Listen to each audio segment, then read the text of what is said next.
Robyn Miller in Stittsville. It's the holiday season, and we set out to find the best and brightest light displays across our city. And we, of course, had to start here, which you might argue is the most famous house of them all. Everybody come on, quick, look at the lights! Move over, Clark Griswold. Sean Turcotte is in town. I believe we have the brightest house in the city.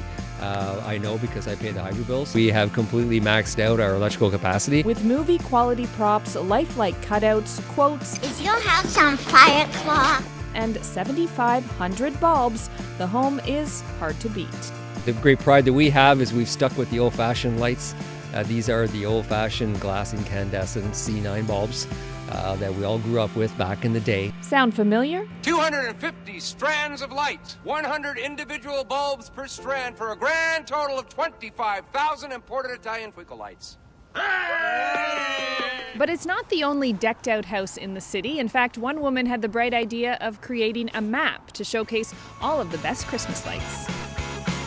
Right now we have about 50 of really big displays, ranging from radio light shows to entire streets and blow-up displays.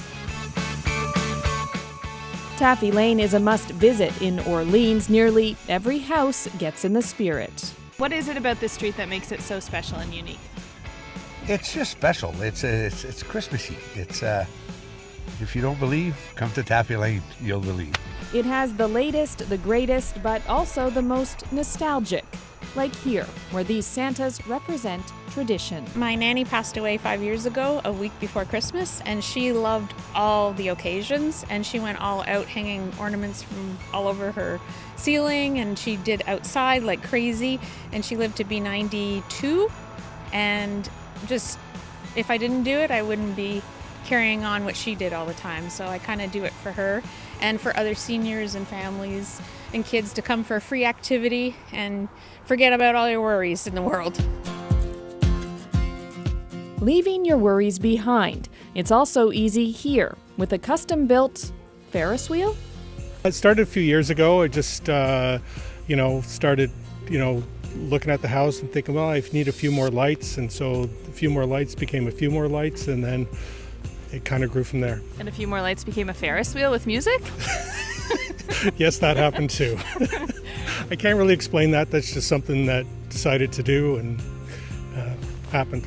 The snowball effect. It happens a lot. We started off small and then it just kind of blew up from there. In previous years, the Albertinis were a strong contender for Best in Ottawa. The family recently moved outside city limits, but are still lighting up the sky in Rockland, raising money for CHEO, a place their family has relied on for years. What do you hope people are feeling when they come and look at your Christmas lights? Joy, family.